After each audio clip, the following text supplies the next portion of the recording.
My name is Sarah, and these days, I collaborate with my husband John at his family-run company.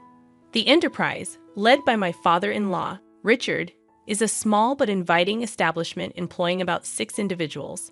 Richard, a man of few words, seldom involves himself in the day-to-day operations of the company. Instead, John, poised to become the next president, works tirelessly, actively pursuing clients and securing new projects, demonstrating his dedication to the company's expansion. During significant projects, all the employees come together, creating a vibrant and enthusiastic atmosphere. I've been part of this spirited environment for the past 10 years, ever since I got married.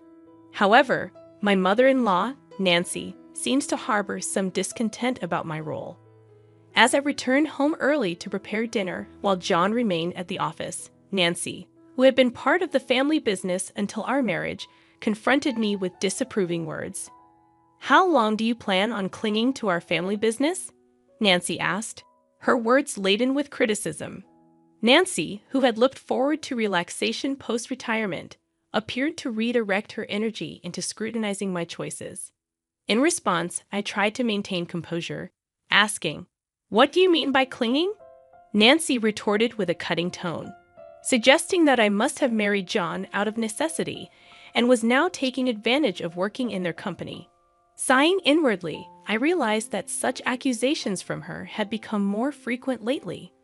When I got married, I willingly left my previous job to join John's family-run business. It was my decision, not a result of unemployment. However, Nancy seemed convinced of my incompetence at work. I attempted to explain, "Mom, it's not that I couldn't work elsewhere. I chose to join John's company." Her dismissive retort revealed her lack of understanding, as she believed she saw through my supposed hidden motives. The issues with my mother-in-law extended beyond words. Despite quitting her job with the promise of managing the household, she refused to contribute, leaving my father-in-law to repeatedly request her assistance with housework. Instead, she stubbornly insisted, "I've worked all my life. Now it's the daughter-in-law's turn to do the housework." Consequently, the responsibility often fell on me to prepare dinner, clean up after meals, and manage other household tasks. One sunny afternoon, mustering courage, I decided to address the domestic issue. "Nancy," I began hesitantly, "I've noticed the dishes often get left in the sink. It would be helpful if you could tidy up after your meals." My small request, however, triggered an angry response. She accused me of giving orders in her own house and questioned my right as a daughter-in-law to dictate her actions. Caught in this exhausting exchange, I realized that if I didn't start preparing dinner soon, we'd be eating much later than usual. Despite my internal frustrations, I managed to keep a composed exterior. "Mom, let's continue this conversation later," I suggested, attempting to diffuse the tension momentarily. Needing to focus on preparing dinner, as it seemed we would eat late tonight, Nancy finally retreated to the living room, leaving me alone with my thoughts amidst the clatter of cooking utensils. Both Richard and John were aware of Nancy's mistreatment towards me as their daughter-in-law, and they attempted to intervene whenever they witnessed it happening. However, their efforts seemed to have little effect. Each time they confronted the situation, their faces betrayed concern and frustration, a testament to their desire to foster harmony in our family dynamic. Ironically, whenever Richard and John scolded Nancy for her behavior, she redirected her anger towards me, becoming even more hostile and sharp with her words. Her usually kind and gentle demeanor twisted with disdain, her tone cutting deeper than before. Though I had never experienced physical violence, the emotional toll of Nancy's words was significant. Richard and John's support had been my solace, allowing me to somewhat overlook Nancy's harsh words. Until one unimaginable morning. Just after I had finished cleaning up from breakfast and was preparing to leave for work amidst the morning rush, Nancy exclaimed, "Oh my, what a mess they trash here." And without warning, she doused my handbag with a bucket of water. I was stunned, a mixture of shock and anger rendering me speechless.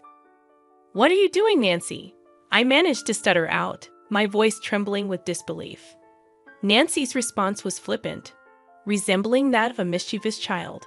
"Oh, was that your stuff? I thought it was just a big piece of trash." Her casual dismissal infuriated me. Even if you thought it was trash, who pours water on it? What kind of mindset is that? Now the carpet is all wet.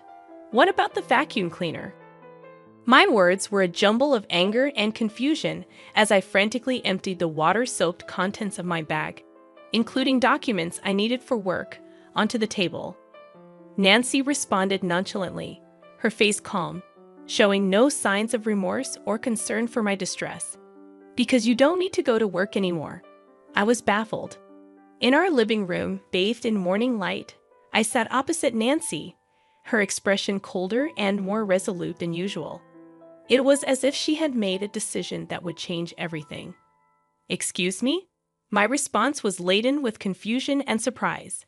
"You've been clinging to this house for 10 years, but finally I can get rid of you." Her words pierced my heart, her voice carrying a level of anger and determination I had never heard before. My mind reeled, and my heart filled with sorrow. "Getting rid of me?" I questioned, disbelief in my voice. Her words made me feel like an outsider in this family. "In fact, my daughter is joining the company, so we need you to leave. Today's your last day. Well, all you have to do today is bow your head to your father-in-law and John, apologizing for all the trouble you've caused." Her mocking laughter further wounded me. She was using my position at work to force me out. I had dedicated years to that job, building respect and memories. I was dumbfounded. My heart was filled with disbelief at her merciless decision. I had devoted myself to this family, but it seemed my sacrifices meant nothing to her. "Are you sure about this? Wasn't Jessica working in a clothing store in Manhattan?" My words reflected my confusion and apprehension. My job was more than just a source of income. It was my avenue for self-fulfillment. Meanwhile, Jessica, my sister-in-law, seemed to have grown tired of city life and had chosen to return to the family. She said she was tired of dealing with the cold people of Manhattan. So I told her as she came back home, "I have a job ready for her." She agreed to return immediately. "Now that she's coming back, I want you out of this house." Her words were difficult to comprehend. She was ready to upend my life with a single decision, completely disregarding my place in the family, without even listening to me. "I've written your resignation letter," she said, handing me an envelope. She effectively expelled me from the house. In that moment, my heart shattered completely. Everything I had built over the years was reduced to nothing, treated like a mere piece of paper. Her actions severed our family bond irreparably. I headed to the company, just a brisk 3-minute walk from my home, my mind a whirlwind of apprehension and anticipation. As I walked under the cool morning sky, each step felt heavy with the weight of what was to come. Upon reaching the office, I shared with my father-in-law Richard and my husband John. I relayed what my mother-in-law had said. Their faces were a mix of shock and thinly veiled anger, yet they remained composed. They suggested that maybe, just maybe, it was time for me to resign to show her the reality of the situation. This suggestion sent my heart into turmoil. Having worked tirelessly in our family-run business for years, I barely knew what a long vacation felt like, aside from brief respites during Thanksgiving and the holiday season. Encouraged by John and Richard's gentle words, "Why don't you spread your wings for a change?" I made up my mind to embark on a little trip. As I packed, I found myself pondering deeply about my life, my choices, and what lay ahead. Meanwhile, my sister-in-law Jessica, who had come to replace me at the company, shockingly didn't show up until 1:00 p.m. Her irresponsible attitude left John and Richard, who had been holding the fort in my absence, in a state of dismay. Jessica seemed utterly disinterested in understanding the work despite their attempts to explain it to her. Hearing about this, I couldn't help but feel a twinge of anxiety about the future of our company, even as I looked forward to my trip. Departing without encountering my mother-in-law, I swiftly set off. During the trip, as I enjoyed the view outside the train, I reflected on my life, the past, the present, and what was yet to come. Relishing the local seafood delicacies, I contemplated deeply about myself, my family, and our business. However, the tranquility of my fourth day was shattered when Jessica called me in tears. "What's going on?" Mom said it was an easy job, just sitting in a chair. But John and Dad are acting like I can't do anything right. Her words, most likely given to her by my mother-in-law, took me by surprise. Even as I enjoyed my leisure, I realized it was time to address the situation. "So, Jessica, how proficient are you with computers?" Hesitantly, she replied. "Well, I usually watch videos online and play games too." Her answer indicated her limited experience with technical aspects. Delving deeper, I asked about her familiarity with software tools such as Word or Excel, and her response was puzzled. Considering her background in the Manhattan apparel industry, it was unlikely that she never used a computer.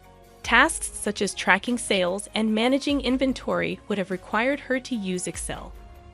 When asked if she could handle calculations for sales or fill in documents, she confidently answered, "I could handle that task." However, when probed further with, "Can you calculate tax too, right?" her confidence waned, and she responded uncertainly. This question was a test of her mathematical skills and her ability to apply them in a business context. While Jessica might possess other skills, it was apparent she felt insecure about the required skill set for the job. Her discomfort seemed particularly rooted in her struggle with calculations, which could be why she faced criticism from Richard and John. First and foremost, it was necessary to give my mother-in-law and her cohort, who tried to oust me, a taste of their own medicine. To begin with, since you're taking over my job, I expect you to handle the accounting tasks efficiently. Be mindful of email etiquette. A casual tone suitable for friends is utterly inappropriate for business communication. Also, you'll be responsible for scheduling the staff shifts. Though our team is small, everyone's requests for time off are carefully considered, so make sure not to prioritize your own convenience over theirs. As I continued to list down my demands, I could hear her sobbing on the other end of the line.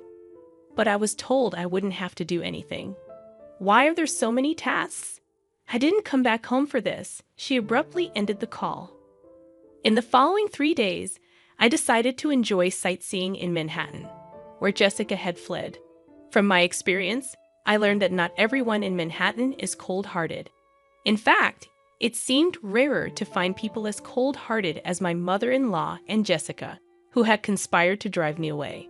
A week after leaving my job, I returned to my in-laws' house. Upon my arrival, Nancy, with her face flushed red, confronted me with a burst of anger. "How dare you make my daughter cry? You won't get away with this," Nancy exclaimed furiously, her eyes brimming with anger and misunderstanding. She made a move to grab me, but John and Richard quickly intervened. They tried to calm her down, but her anger seemed far from subsiding. John sighed deeply before speaking. "Jessica is crying because she was scolded for trying to boss around her employees, despite her inability to do anything right. It's not Sarah's fault. Besides, Sarah hasn't been here for a week, so there's no way she could have upset Jessica. Mother, you really need to stop these baseless accusations." John's voice was calm yet carried weight, trying to convey the facts and clear the misunderstanding. "But it's because of her. This woman is the reason for Jessica's suffering," Nancy retorted, her voice emotional, directing her baseless suspicions towards me. Her words lacked any foundation of truth. "Where is Jessica, by the way?" I asked, looking around the living room. But Jessica was nowhere to be seen, adding more mystery to the already puzzling situation. It doesn't matter to me that Nancy is upset about Jessica. But Jessica has no place to go since she terminated her lease in her Manhattan apartment. I thought she would be at her parents' house, but her absence raised questions. I pondered. John explained. "Jessica's locked herself in her room. She's been crying and saying she doesn't want to go to work anymore." It seemed like Jessica had run away from learning the job well. It was understandable that she would find it challenging, considering she lacked the skills to fill in for me. "You've been poisoning John and Richard against me, haven't you? If not, They wouldn't say the company ran better with me than with the incompetent Jessica. Nancy accused me vehemently. Her words were filled with long-standing misunderstandings and prejudices, leaving me utterly perplexed. She seemed to have always viewed me as an adversary, her words reflecting years of misconceptions. John let out a heavy sigh, his face showing weariness and frustration with the tangled web of emotions in this family. He had tried repeatedly to resolve the misunderstandings among family members, but his efforts seemed far from fruitful. "Mom," he began, trying once again to bring clarity to the situation. "I realize it might sound a bit unusual, but Sarah is truly exceptional at her work. She holds a certification in bookkeeping, and her secretarial skills are top-notch. Moreover, she has studied Spanish and even has experience studying abroad. When it comes to dealing with multiple languages at our company, Sarah is the one who handles everything," John explained with a sense of pride, and his mother Nancy looked utterly surprised. Nancy had assumed that I quit my job as soon as I joined the family, so she had no idea about my contributions and achievements at work. "What? That sounds like something straight out of a TV drama. Actually, back in college, I was so focused on getting various certifications that I immersed myself in my studies, to the point where I hardly participated in clubs or had time for a romantic relationship. It was during this phase of my life that I met John, who visited my company for business.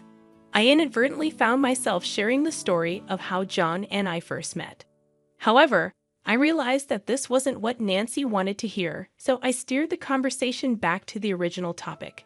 In a nutshell, I was entrusted with a wide array of responsibilities at the company, from handling accounting tasks to schedule coordination, liaising with other companies, and managing employee shifts. There were numerous tasks under my purview. Thanks to that, I was able to focus on reaching out to other companies for business deals. The work environment became much more comfortable compared to the times when you were around. Mom," John added, leaving Nancy with her mouth agape in amazement. Just then, Richard, John's father, chimed in with a comment that took me by surprise. "We're going to shut down that company soon." Actually, Jessica made a big blunder. Despite being asked to prepare some documents, she decided to handle phone calls because it seemed more fun doing so. While John and I were away, she ended up behaving rudely to the person in charge from Company A. Of course, I got a call to confirm this. Hearing this, I was so shocked that I instinctively covered my mouth with my hand. "I can't believe Jessica would do something like that," I murmured. Filled with disbelief, the thought that Jessica's actions might lead to the downfall of our company flashed through my mind, filling me with dread. However, as I wallowed in these anxious thoughts, the story took an unexpected turn. When I explained the situation, they suggested it might be time to end the family business. We had mentioned this before, right? About being absorbed by another company. The president of Company A stepped forward, saying he was interested. This was an unexpected yet long-hoped-for development.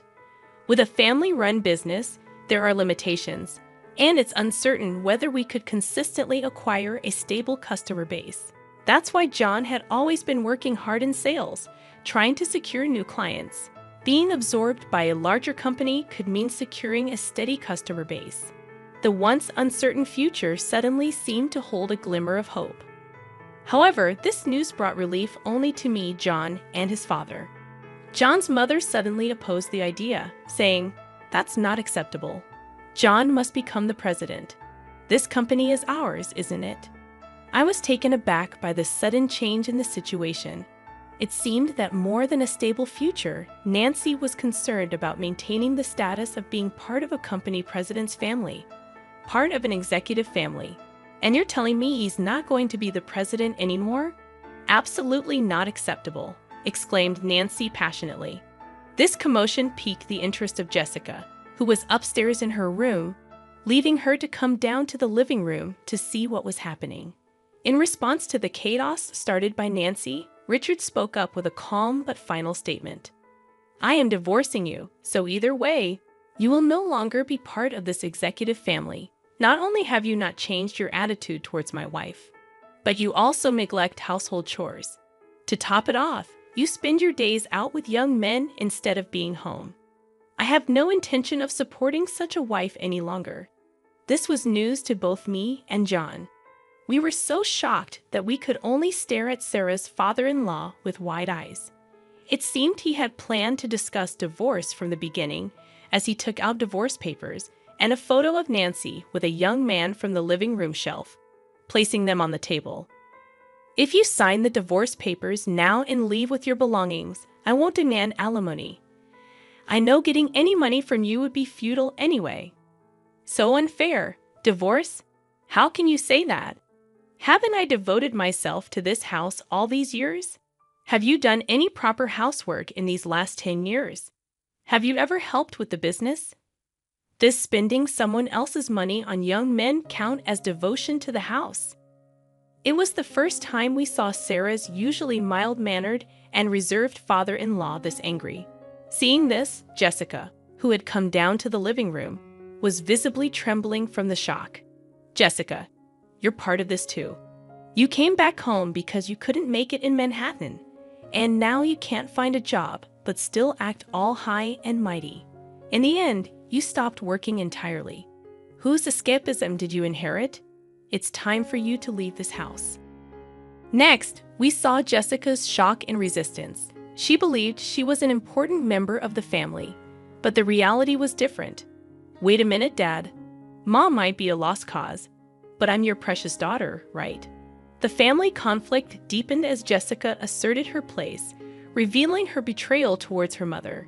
Jessica, are you betraying Mom now? Nancy was astounded, feeling betrayed by her daughter at the last moment. However, as the two started to create a commotion, he sternly silenced them with a shout. If I just kick you out, it'll cause trouble for everyone, so I've asked an acquaintance to take you in. They'll be here soon to pick you up. Get your minimum belongings ready. Left with no choice but to obey, Nancy began packing her belongings with Jessica. After writing the divorce notice, then an acquaintance of the stepfather arrived to take Nancy and Jessica away. The person who came to pick them up was running a factory with dormitories, and it seemed they would be working there. John, Richard, and I talked to the employees about the company being absorbed and prepared for the busy days ahead for our future. Finally, I found out I was pregnant at that time. When I told the president of Company A, he was delighted and promised to send someone to replace me, which was a huge relief. Currently, John and Richard are working even harder for the sake of our upcoming child.